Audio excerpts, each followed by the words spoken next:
28-year-old Ryan Poston lived in Cincinnati, Ohio in 2011. He worked as an attorney. He met 19-year-old Shayna Hubers on Facebook and they started dating soon after.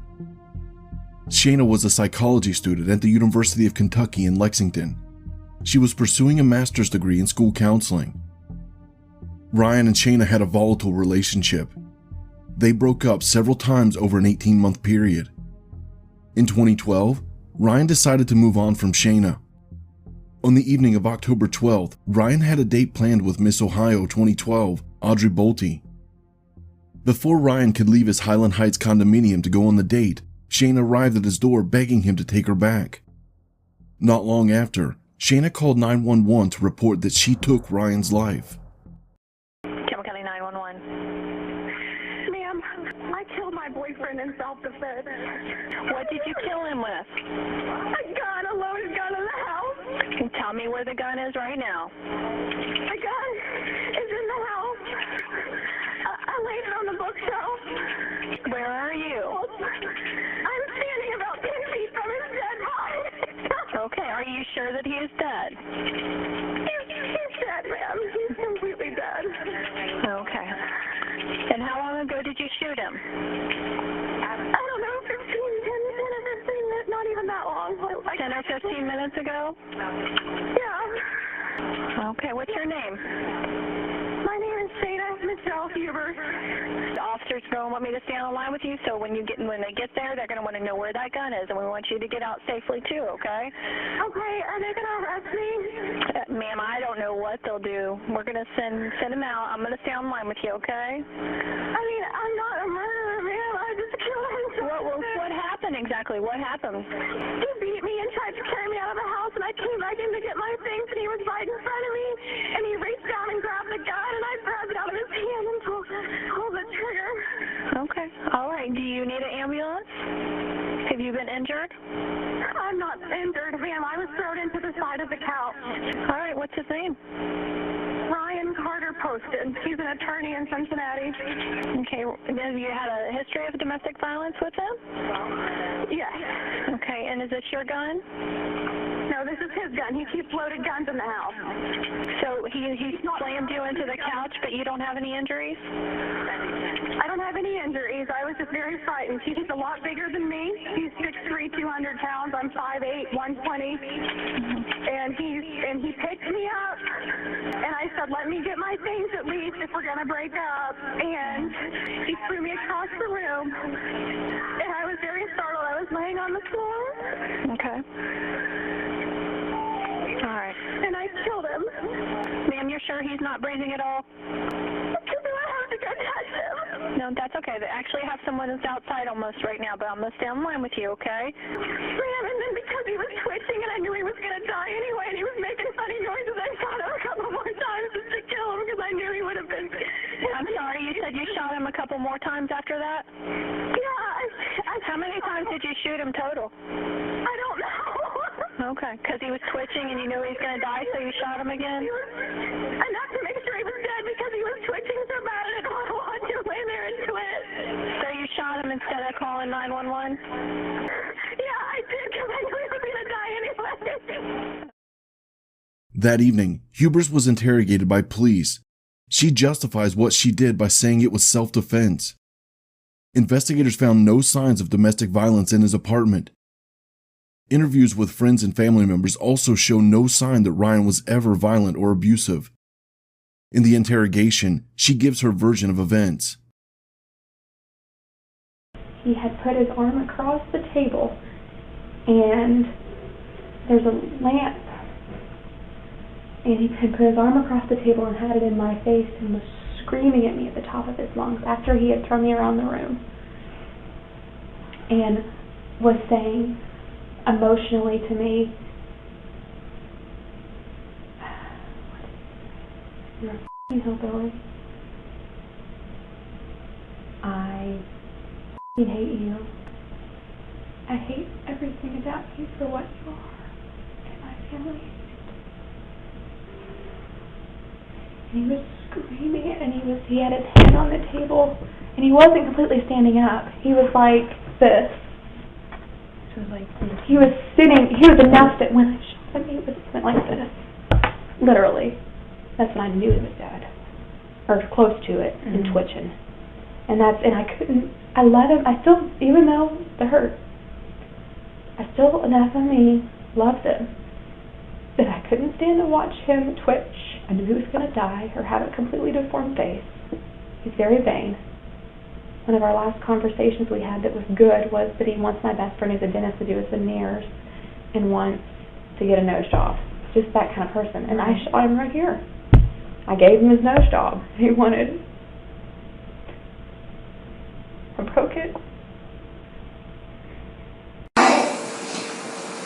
It was so painful to watch him die and to know that I had done that.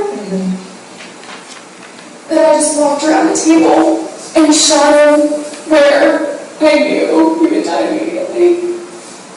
And fast.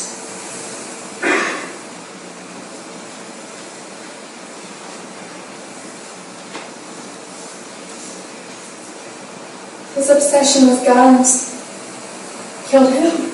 You know, I would have never, I'm so Democrat, I would have never touched a gun in my life until I dated him. His big thing was, let's go to the range and go shooting. He was very Republican. His parents made fun of me last night because I was Democrat. You know, I needed Democrat ability today.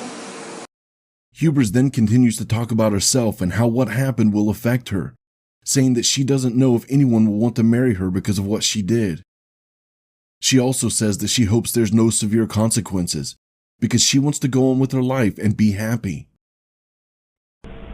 And you know, I wasn't doing anything that was mean. I was like begging him to stay in the relationship and be with me because I knew that we weren't really loving each other. You know, Ryan had told me that he loved me and wanted to be with me. And I guess somewhere along the way, that grew to hate. He was screaming how much he hated me. I don't know if anyone will ever want to marry me if they know that I killed a boyfriend in self-defense. It's not funny, but the stuff he was saying to me was so abusive while he was throwing me around the room. I'll never forget this moment.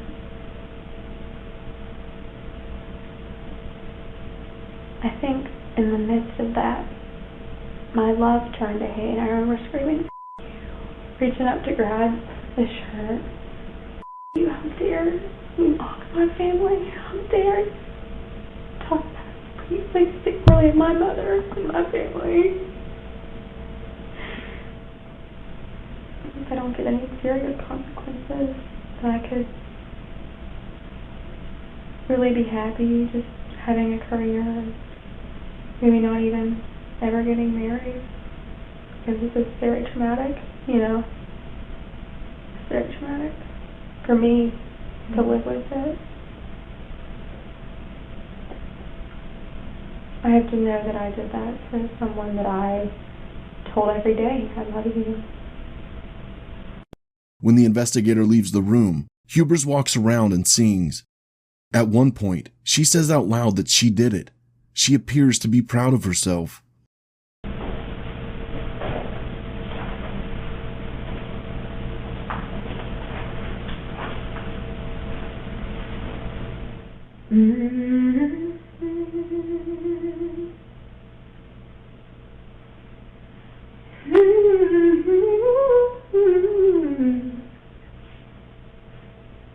How sweet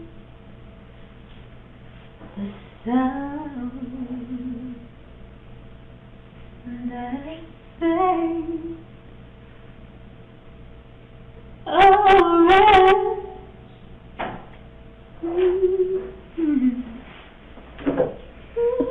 I'll be right back. Thank you.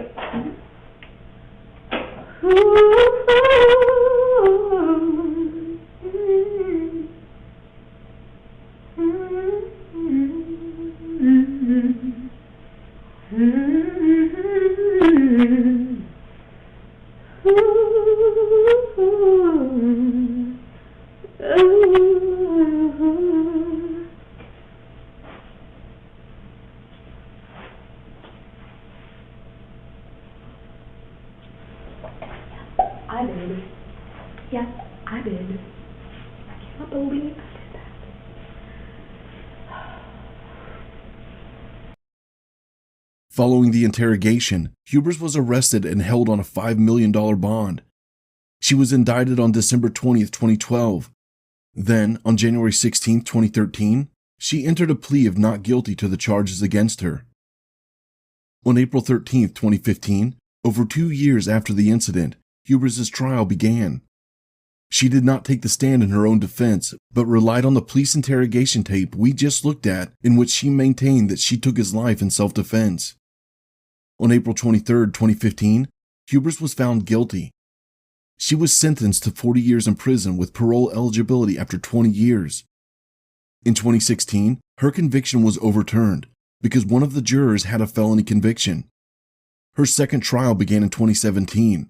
She was again found guilty. This time, she was sentenced to life in prison. In 2032, she will be considered for parole. Shayna Hubers is currently incarcerated at the Kentucky Correctional Institute for Women.